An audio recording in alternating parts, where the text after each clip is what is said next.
إن الحمد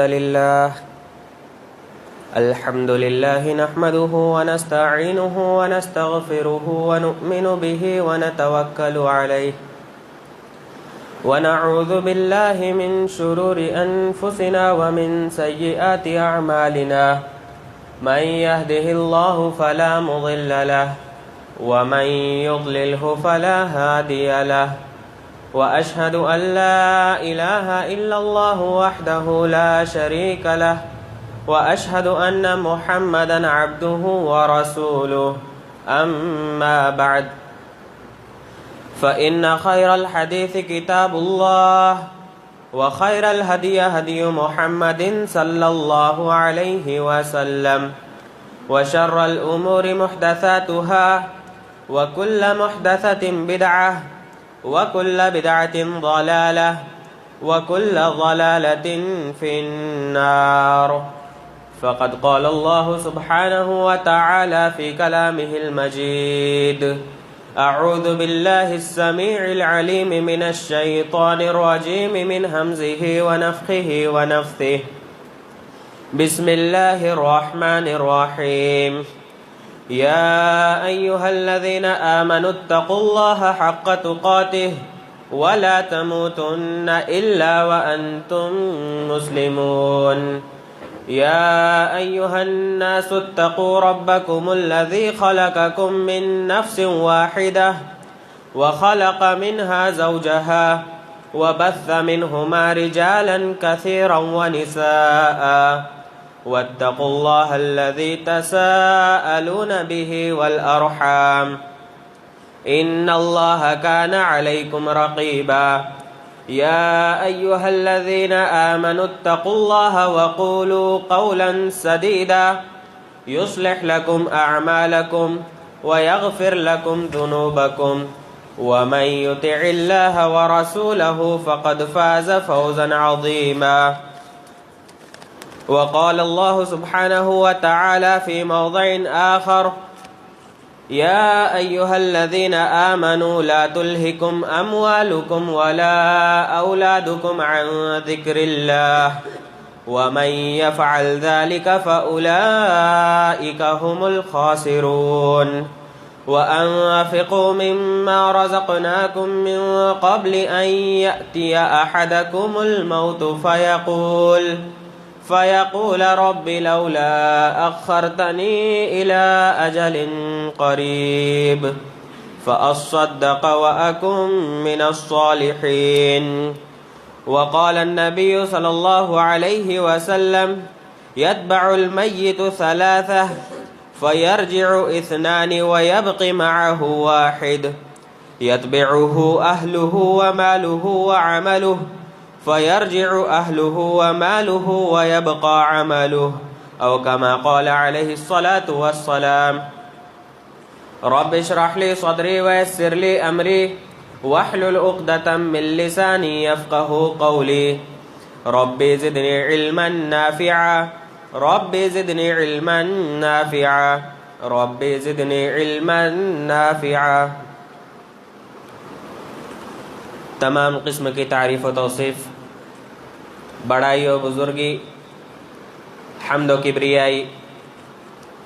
اللہ وحدہ لا شریک خالق کائنات مالک ارض و سما کے لیے ہے کہ جس نے اس دنیا کے اندر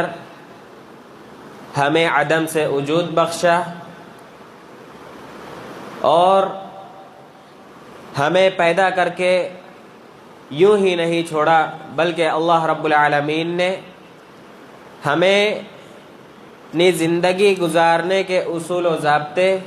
اور قانون و قاعدے بھی سکھائے۔ بعدہ بے شمار درود و سلام نازل ہو تمام انبیاء کرام پر،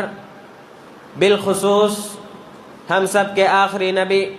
جناب محمد رسول اللہ صلی اللہ علیہ وسلم پر، کہ جن کو اللہ رب العالمین نے رحمت للعالمین بنا کر مبعوث فرمایا، اور اللہ رب العالمین نے ہماری رشد و ہدایت اور ہماری رہنمائی کے لیے آپ صلی اللہ علیہ وسلم کو منتخب کیا، اللهم صل على محمد وعلى آل محمد كما صليت على إبراهيم وعلى آل إبراهيم إنك حميد مجيد. اللهم بارك على محمد وعلى آل محمد كما باركت على إبراهيم وعلى آل إبراهيم إنك حميد مجيد. برادران اسلام، عزیزوں، دوستوں، بزرگوں اور میری آواز کو سننے والی ماں اور بہنوں، آج ہمارے معاشرے کا حال کیا ہے؟ ہمارے معاشرہ، اگر ہم اپنے معاشرے پر نظر دہرائے تو ایک سوال یہاں پر یہ اٹھتا ہے کہ ہمارا معاشرہ جو ہے یہ کس سمت جا رہا ہے، اس کا حال کیا ہے اور آگے چل کے اس کا حال کیا ہو سکتا ہے؟ معاشرے کا حال یہ ہے کہ ہم جو ہے آپس میں ایک دوسرے کے آمنے سامنے مقابلہ آرائی کے لیے کھڑے ہیں، مسابقے کے لیے کھڑے ہیں کہ کیسے ہم ایک دوسرے کو پیچھے پچھاڑ دیں. اور وہ جو مقابلہ آرائی ہے وہ کوئی اور چیز کی نہیں بلکہ مال کمانے کی، پیسہ کمانے کی حرص اور چاہت کہ ہم پیسہ کمانے کے لیے کس حد تک گر سکتے ہیں. آج ہمارے معاشرے کا حال پیسہ کمانے کے حساب سے کیا ہے؟ آج دیکھیے، اگر ہم غور کریں تو معلوم یہ ہوتا ہے کہ کسی ایک کی پراپرٹی ہے، اللہ رب العالمین نے اسے بے شمار مال و دولت سے نوازا ہے، لیکن اسی معاشرے کے اندر رہنے والا فرد، اسی معاشرے کے اندر رہنے والا شخص، اسے یہ چیز ہضم نہیں ہوتی، اسے اتنی سی بات سمجھ میں نہیں آتی کہ معاشرے جس شخص کو اللہ رب العالمین نے اتنا نوازا ہے، اگر وہ بندہ اللہ رب العالمین کا ہو جائے تو اللہ رب العالمین اسے بھی نواز دے گا، کیونکہ یہ اللہ رب العالمین کا وعدہ ہے. اللہ رب العالمین نے سورہ نوح کے اندر اس چیز کی بڑی اچھی طرح سے تصویر کشی کی ہے کہ اگر تم اللہ رب العالمین کے سامنے رو گے، اللہ رب العالمین کے سامنے گڑ گڑاؤ گے اور اللہ رب العالمین کے سامنے معافی مانگو گے تو اللہ رب العالمین تمہیں کن کن چیزوں سے نوازے گا. یہ اللہ رب العالمین کا وعدہ ہے. تو میرے بھائیوں اور میری آواز کو سننے والی ماں اور بہنوں، آج کا یہ جو مسابقہ آرائی ہے، یہ مسابقہ آرائی یا یہ مقابلہ جو ہے پیسے کمانے کی حرص اور اس کی لالچ سے متعلق ہے. آج کئی افراد ایسے موجود ہیں، ہم اپنے معاشرے میں نظر ڈالیں تو پتہ چلتا ہے، ایسی بے شمار مثالیں ہیں کہ ایک انسان جسے اللہ رب العالمین نے پیدا کیا اور اس کی پیدائش کا مقصد اللہ رب العالمین نے یہ بتایا کہ اللہ رب العالمین کی عبادت کرنے کے لیے اس بندے کو پیدا کیا گیا ہے،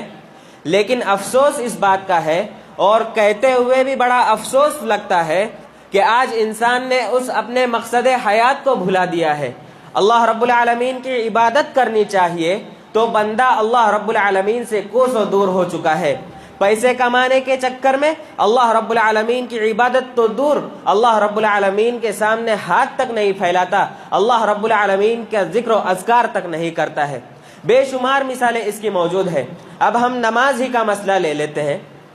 جمعہ کے دن تو مسجد ماشاءاللہ الحمدللہ بھری ہوئی نظر آتی ہے، لیکن دن اور رات کی جو بقیہ 5 نمازیں اللہ رب العالمین نے فرض کی ہے تو اس میں ہمارا کیا حال ہے؟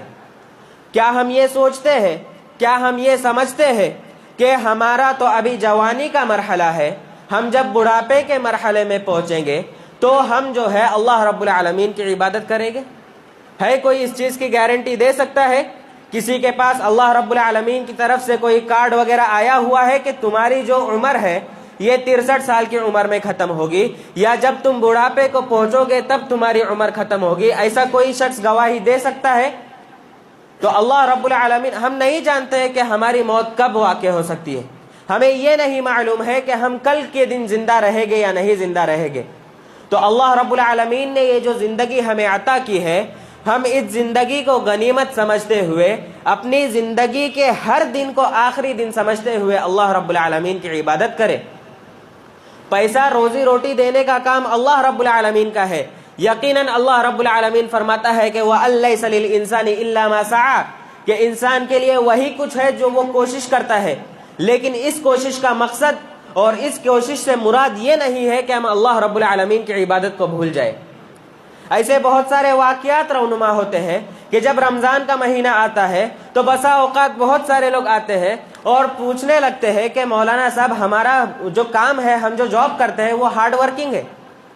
کسی کا مطلب کنسٹرکشن لیول پر ہے تو کسی کا کچھ، تو کیا ہم روزے چھوڑ سکتے ہیں؟ نعوذ باللہ من ذالک۔ اللہ رب العالمین نے یہ ایک مہینہ روزے رکھنے کا حکم دیا ہے، یہ ایک مہینہ بھی روزہ رکھنے کے لیے ہم پر بھاری پڑ رہا ہے؟ کیا ہم اس ایک مہینے کے لیے اپنے ہارڈ ورکنگ کو بند نہیں کر سکتے ہیں؟ یہ بہت بڑا المیہ ہے کہ ہم جو ہے مال کی حرص میں، دنیا کمانے کے چکر میں اللہ رب العالمین کو ناراض کر بیٹھتے ہیں۔ اسی طرح سے ایک اور مثال میں بیان کرنا چاہتا ہوں کہ مان لیجئے کہ کوئی شخص کسی کمپنی میں جاب پر ہے، کمپنی کا مینیجر یا کمپنی کا جو اونر ہے وہ حکم نافذ کر دیتا ہے کہ جو لوگ داڑھی رکھے ہوئے وہ منڈوا لو ورنہ ان کی نوکریاں چلی جائے گی۔ اب اس چیز کے ڈر سے، نوکری چھوٹنے کے ڈر سے لوگ داڑیاں منڈوا لیتے ہیں، تو کیا اللہ رب العالمین کا حکم ہمارے لیے کچھ معنی نہیں رکھتا ہے؟ آپ صلی اللہ علیہ وسلم کی شریعت ہمارے لیے کوئی معنی نہیں رکھتی ہے؟ ہم جو ہے اس دنیا کو کمانے کے لیے کچھ پیسوں کی وجہ سے ہم جو ہے اللہ رب العالمین کو اور اس کے رسول کے احکامات کو ہم ناراض کر دیتے ہیں، اللہ رب العالمین کے اور اس کے رسول کے احکامات کو ٹھکرا دیتے ہیں۔ ایسے بہت ہی کم افراد اپنے معاشرے میں نظر آئیں گے جو دنیا کے ساتھ ساتھ اللہ رب العالمین کی ذکر و عبادت بھی کرتے ہیں۔ ہماری یہ کوشش ہونی چاہیے کہ ہم جو ہے دنیا کے ساتھ ساتھ، ہم یہ نہیں کہتے کہ دنیا مت حاصل کرو، ہم یہ نہیں کہتے کہ پیسہ مت کماؤ،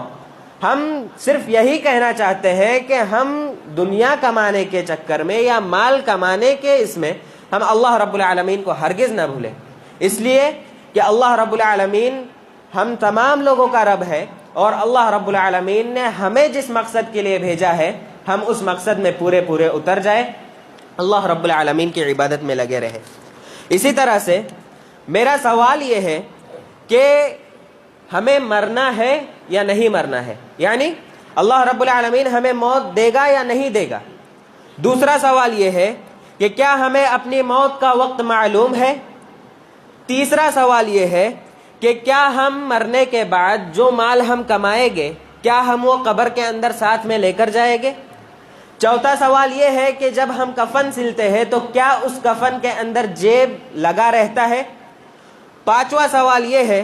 کہ کیا ہم نے جو کچھ بھی مال کمایا ہے کیا وہ مال ہمیں اللہ رب العالمین کے عذاب سے ہمیں بچا سکتا ہے۔ پہلے سوال کا جواب یہ ہے کہ یقیناً ہر انسان کو مرنا ہے، اور صرف مر کر وہ وہیں پر ختم نہیں ہوگا، بلکہ اللہ رب العالمین اسے دوبارہ زندگی عطا کرے گا، اور وہ زندگی جو عطا کرے گا وہ آخرت کی زندگی ہوگی اور وہ ہمیشہ ہمیشہ کی زندگی ہوگی۔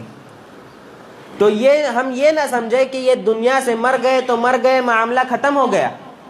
بلکہ دنیا سے جب چلے جاتے ہیں تو ہماری دوسری زندگی کا آغاز ہوتا ہے۔ قبر کے اندر جب ہم داخل کر دیے جاتے ہیں، لوگ جب تدفین کر کے واپس آ جاتے ہیں، تو ایسی صورت میں اللہ رب العالمین کی طرف سے 2 فرشتے نازل ہو کر اس سے کچھ سوالات کرتے ہیں۔ اس کی دوسری زندگی کا آغاز وہی سے ابتدا ہوتی ہے۔ اگر وہ نیک ہے تو اللہ رب العالمین اسے جنت کے بچھونے بچھا دیتا ہے، جنت کی کھڑکیاں کھول دیتا ہے، لیکن اگر وہ برا ہے، وہ سوالوں کا جواب نہیں دیتا ہے اور وہ اللہ رب العالمین کے امتحان میں کامیاب نہیں ہوتا ہے، تو ایسی صورت میں اللہ رب العالمین اس فرد کے لیے جہنم کا بچھونا بچھا دیتا ہے اور جہنم کی کھڑکیاں کھول دیتا ہے۔ تو یہ سوچنا ہم بند کر دے کہ یہ دنیا کی زندگی پر ہی ہمارا خاتمہ ہے، بلکہ ہم کس چیز کو اصل کامیابی سمجھتے ہیں، کبھی ہم نے اس چیز کا غور کیا؟ ہم اگر قرآن پڑھتے ہیں تو کیا قرآن کو ہم معانی اور مفاہیم کے ساتھ پڑھتے ہیں؟ قرآن کا کبھی ترجمہ پڑھتے ہیں؟ اللہ رب العالمین نے کیا فرمایا کہ فَمَنْ زُحْزِحَ عَنِ النَّارِ وَأُدْخِلَ الْجَنَّةَ فَقَدْ فَازَ۔ اس آیت کا مفہوم کیا ہے؟ اس آیت کا مفہوم یہ ہے کہ جو شخص جہنم کی آگ سے دور کر دیا گیا، جہنم کے عذاب سے جس شخص سے جہنم کا عذاب ہٹا دیا گیا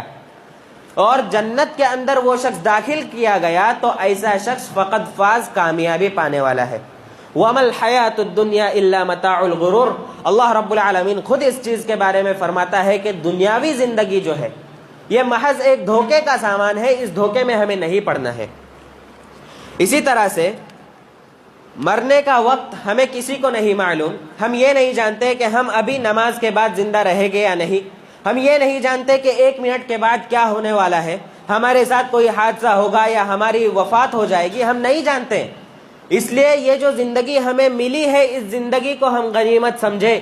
اور دنیا کمانے کے چکر میں اللہ رب العالمین کو ہرگز نہ بھولے، اللہ رب العالمین کے اور آپ صلی اللہ علیہ وسلم کے احکامات کا انکار نہ کرے، بلکہ آپ صلی اللہ علیہ وسلم نے جو احکامات ہمیں عطا کیے ہیں ان احکامات کی پابندی کرے۔ اسی طرح سے مرنے کے بعد یہ مال ہم قبر میں نہیں لے کر جا سکتے ہیں،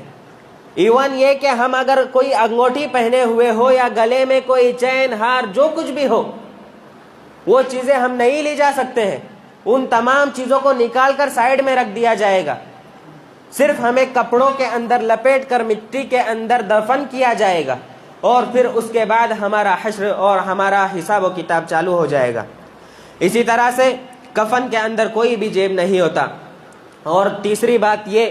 کہ ہم جو کچھ بھی مال کماتے ہیں یہ اللہ رب العالمین کے ہاں رشوت نہیں چلتی، اس چیز کو اچھی طرح سے ذہن میں بٹھا لو۔ دنیا کے اندر ہم چند پیسے دے کر معاملہ اپنے حق میں کر لیتے ہیں، لیکن اللہ رب العالمین کے پاس ایسا ہرگز نہیں ہو سکتا۔ اللہ رب العالمین کے فرشتے مقرر ہے، ہم جو کچھ بھی کام کرتے ہیں فرشتے اسے نوٹ کر لیتے ہیں، اللہ رب العالمین کے ہاں یہ رشوت کام نہیں چلے گی۔ اللہ رب العالمین نے قرآن مجید میں مختلف مقامات پر اس چیز کی طرف بیان کیا ہے کہ جب ایک کافر جو اللہ رب العالمین کے راستے میں خرچ نہیں کرتا ہے، قیامت کے دن جب اللہ رب العالمین اس کے متعلق فیصلہ سنائے گا تو وہ شخص کہے گا کہ اے اللہ تو مجھے ایک مہلت دے دیتا کہ میں دنیا میں پھر لوٹ جاتا، کچھ صدقہ کرتا اور نیکوکاروں میں سے بن جاتا، اس کے بعد تو میرا حساب و کتاب کر کے تو مجھے جنت میں داخل کرتا۔ یہ ایک بندے کی چاہت ہوگی کل قیامت کے دن، لیکن اللہ رب العالمین ایسے بندے کو ہرگز مہلت نہیں دے گا۔ میرے بھائیوں اور میری ماں اور بہنوں، آئیے ہم آج ہی سے اور ابھی سے یہ عہد کر لیں کہ اللہ رب العالمین نے ہمیں جتنی زندگی عطا کی ہے ہمیں نہیں معلوم ہے، لیکن جب تک ہماری زندگی ہے ہم اللہ رب العالمین کی ہم اپنی زندگی اللہ رب العالمین کی اطاعت میں گزاریں گے، ہم اپنی زندگی اللہ اور اس کے رسول کے احکامات پر عمل کرنے میں گزاریں گے، ہم نمازوں کو کبھی ترک نہیں کریں گے، ہم روزوں کو کبھی ترک نہیں کریں گے۔ اللہ رب العالمین نے اگر ہمیں اتنا مال و دولت عطا کیا ہے کہ جس پر زکوٰۃ واجب ہو رہی ہو تو ہم وہ زکوٰۃ بھی ادا کریں گے۔ اللہ رب العالمین نے اگر ہمیں اتنی مال و دولت عطا کیا ہے کہ ہم حج کر سکے تو ہم اس میں کسی بھی صورت میں کنجوسی سے کام نہیں لیں گے، بلکہ ہم جو ہے اللہ رب العالمین کے راستے میں دل کھول کر خرچ کریں گے۔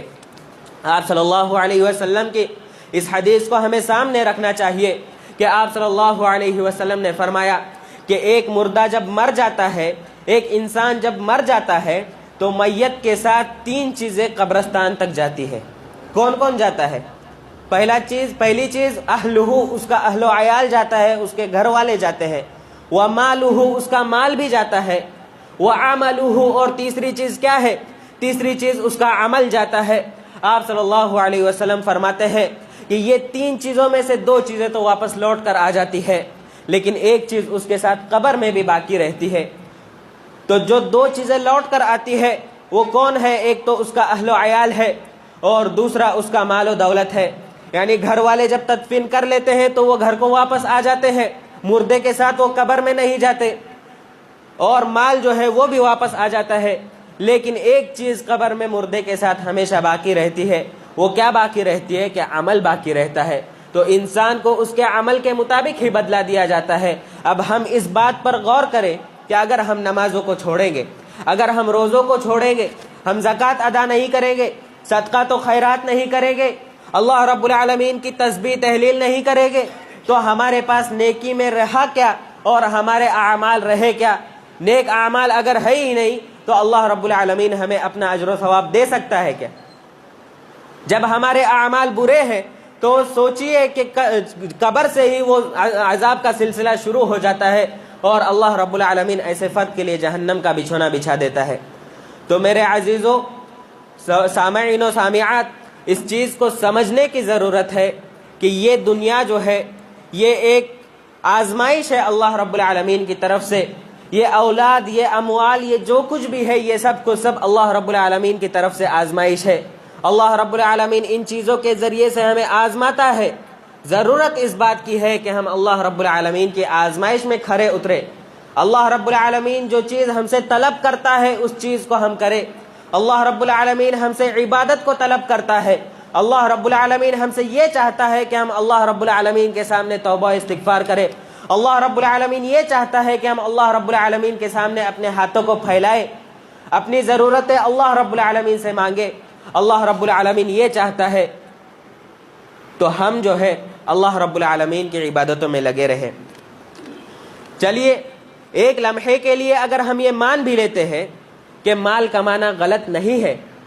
اور یقیناً نہیں غلط نہیں ہے، لیکن یہ چیز غلط ہے کہ اگر ہم مال کمانے کے چکر میں اللہ رب العالمین کے احکامات کو ٹھکرا دے، آپ صلی اللہ علیہ وسلم کے احکامات کو ٹھکرا دے، اللہ رب العالمین کی نافرمانی پر نافرمانیاں کرتے چلے جائے، تو یہ چیز غلط ہے. ہم یہ نہیں کہتے کہ مال مت کماؤ، ہم یہ نہیں کہتے کہ تم ایسے ہی بغیر کام دام کیے دنیا میں بیٹھے رہو، اللہ پر بھروسہ کر لو، اللہ رب العالمین تمہیں دے دے گا. ہم یہ نہیں کہتے. اللہ رب العالمین کہتا ہے کہ تم کوشش کرو، اللہ رب العالمین تمہیں کوشش کے مطابق دے گا، لیکن وہ کوشش اللہ رب العالمین کو ناراض کر کے کبھی حاصل نہیں ہوگی. اگر ہم اللہ رب العالمین کے ہو جائے، ایک مرتبہ ہم اللہ رب العالمین کے ہو کر تو دیکھیں اللہ رب العالمین کیسے کیسے ہماری مدد کرتا ہے. اللہ رب العالمین کا وعدہ ہے کہ وَمَن يَتَّقِ اللَّهَ يَجْعَل لَّهُ مَخْرَجًا وَيَرْزُقْهُ مِنْ حَيْثُ لَا يَحْتَسِبُ، کہ جو شخص اللہ رب العالمین کا تقوی اختیار کرتا ہے تو اللہ رب العالمین اس کے لیے مصیبتوں سے نکلنے کے راستے پیدا فرماتا ہے، اور اسے ایسی ایسی جگہوں سے رزق دیتا ہے کہ ایک انسان اس کا سوچ اور گمان بھی نہیں کر سکتا ہے کہ اللہ رب العالمین نے کیسے کیسے طور سے اسے روزی روٹی عطا کی ہے. لہٰذا ضرورت اس بات کی ہے کہ ہم اس چیز کو سوچیں. یہ جو ہم مال کماتے ہیں تو اس کے اندر ایسا نہیں ہے کہ یہ مال صرف ہماری حد تک ہے کہ ہم اس مال کے اندر عیاشی کریں، اپنے پیسوں کو کہیں پر بھی اڑائے، بلکہ ان مال کے تحت کچھ حقوق بنتے ہیں. وہ حقوق یہ ہے کہ جیسے کوئی غریب ہے تو ہم اپنے مال کے ذریعے سے اس کی مدد کریں، کہیں پر مسجد بن رہی ہو تو ہم اس کے اندر ڈونیشن کر دیں اور اللہ رب العالمین کے راستے میں خرچ کریں. تو یہ سب اگر کوئی شخص اللہ رب العالمین کے راستے میں مال خرچ نہیں کرتا ہے تو ایسی صورت میں یہی مال کل قیامت کے دن اس کے لیے وبال جان بن جائے گا. اللہ رب العالمین کا ارشاد ہے کہ یا ایھا الذین آمنوا لا تلہکم اموالکم ولا اولادکم عن ذکر اللہ، کہ اے وہ لوگوں جو ایمان لائے ہو، اے مومنو، تمہارے اولاد اور تمہارا مال جو ہے یہ تمہیں اللہ رب العالمین کے ذکر سے غافل نہ کر دے. وَمَن يَفْعَلْ ذَلِكَ فَأُولَٰئِكَ هُمُ الْخَاسِرُونَ، اور جو شخص اس طرح کر دے گا، مال اور اولاد کے چکر میں اللہ رب العالمین کو بھول جائے گا، تو ایسے اشخاص، یہ وہ افراد ہیں کہ جو خسارہ اٹھانے والوں میں سے ہے. وَأَنفِقُوا فِي سَبِيلِ اللَّهِ، وَأَنفِقُوا فِي سَبِيلِ اللَّهِ، اللہ رب العالمین کہتا ہے کہ تم اللہ رب العالمین کے راستے میں خرچ کرو، من قبل ان یأتی، من قبل کہ وہ دن آنے سے پہلے، قیامت کے دن آنے سے پہلے تم اللہ رب العالمین کے راستے میں خرچ کرو، کیونکہ کل قیامت کے دن اگر تم اللہ رب العالمین کے سامنے موت، اللہ رب العالمین کہتا ہے کہ وَأَنفِقُوا مِمَّا رَزَقْنَاكُمْ مِن قَبْلِ أَن يَأْتِيَ أَحَدَكُمُ الْمَوْتُ، تم جو ہے اللہ رب العالمین کے راستے میں خرچ کرو اس سے پہلے کہ تمہارے پاس موت آ جائے. فَيَقُولُ رَبِّ لَوْلَا أَخَّرْتَنِي إِلَىٰ أَجَلٍ قَرِيبٍ، جب موت آ جائے گی تو اس کے بعد پھر پچھتاوا ہو کر پچھتا کر کچھ فائدہ نہیں ہے. اللہ رب العالمین وہ کہے گا، بندہ کہے گا کہ اے اللہ تو مجھے تھوڑی سی مہلت کیوں نہیں دیتا کہ میں تیرے راستے میں صدقہ کر دیتا اور نیکوکاروں میں سے ہو جاتا. لیکن اللہ رب العالمین جو ہے ایسے اشخاص کو، ایسے لوگوں کو کبھی مہلت نہیں دیتا. اسی طرح سے آپ صلی اللہ علیہ وسلم، ترمذی کی صحیح روایت میں ہے کہ آپ صلی اللہ علیہ وسلم ایک دعا مانگا کرتے تھے کہ اللہم احینی مسکینا، کہ اللہ تو مجھے مسکین حالت میں زندہ رکھ، وَأَمِتْنِي مسکینا، اور تو مجھے جب موت دے تو اس حال میں موت دے کہ میں مسکین رہوں، میرے پاس زیادہ مال و زر نہ رہے. وَاحْشُرْنِي فِي زُمْرَةِ الْمَسَاكِينِ يَوْمَ الْقِيَامَةِ، اور قیامت کے دن میرا شمار جو ہے مساکین میں سے رکھ، مساکین کا جو زمرہ ہوگا اس میں رکھ. تو اس آیت کی تشریح میں مفسرین لکھتے ہیں کہ یہ آپ صلی اللہ علیہ وسلم کا جو ہے تواضع ہے. آپ صلی اللہ علیہ وسلم دنیا کے اس میں نہیں تھے، بلکہ آپ صلی اللہ علیہ وسلم نے ہمیں ڈرایا ہے کہ جس قدر انسان کے پاس جتنا زیادہ مال ہوگا، کل قیامت کے دن اسے اپنے مال کا حساب دینا پڑے گا، روپیوں کا حساب دینا پڑے گا، اور اس کے حساب میں اللہ رب العالمین مطلب تاخیر ہو جائے گی. تو گویا کہ اس حدیث سے ہمیں معلوم ہوتا ہے کہ آپ صلی اللہ علیہ وسلم یہ دعا کرتے تھے کہ زیادہ مال جو ہے یہ انسان کے لیے بسا اوقات وبال جان بن سکتا ہے، لہٰذا آپ صلی اللہ علیہ وسلم یہ دعا کیا کرتے تھے. اسی طرح سے صرف یہی نہیں بلکہ آپ صلی اللہ علیہ وسلم نے، اللہ رب العالمین نے اور آپ صلی اللہ علیہ وسلم نے بنی آدم کی وہ حرص کے بارے میں کچھ اس انداز میں اللہ رب العالمین نے بیان فرمایا ہے کہ اللہ رب العالمین فرماتا ہے کہ کلا بل لا تکریمون الیتیم، کہ ہرگز نہیں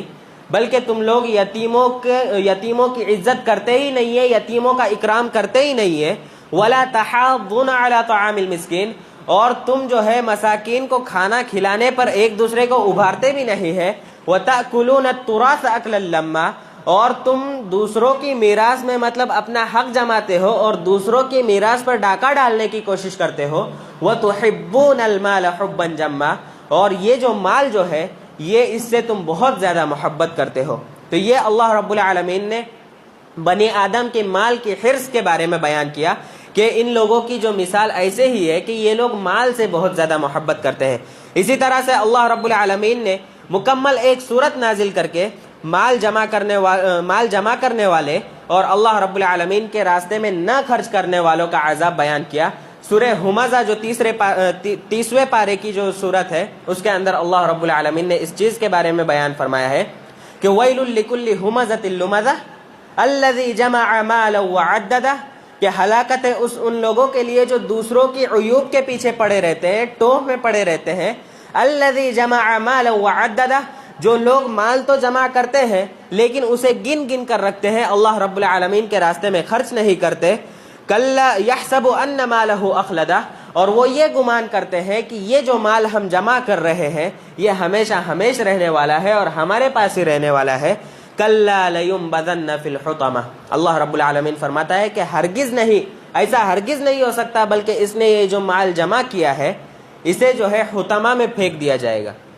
وما ادراک ما الحطمہ، تمہیں کیا معلوم کہ یہ حطمہ کیا ہے؟ اللہ رب العالمین جواب دیتا ہے کہ نار اللہ الموقدہ، یہ اللہ رب العالمین کی بھڑکائی ہوئی آگ ہے اور لپکنے والی آگ ہے. تو گویا کہ اس آیت کریمہ کے اندر بھی اللہ رب العالمین بنی آدم کے مال کی حرص بیان کر رہا ہے کہ ایک ابن آدم جو ہے کس طرح سے مال کو جمع کرتا ہے اور وہ یہ سوچتا ہے کہ جو مال ہے وہ ہمیشہ میرے ساتھ رہنے والا ہے. لیکن اللہ رب العالمین کہتا ہے کہ ایسا ہرگز نہیں ہے، یہ مال جو آیا ہے یہ ختم ہونے ہی والا ہے، کسی بھی صورت میں ختم ہوگا، یہ بھی ہمیشگی والا نہیں ہے،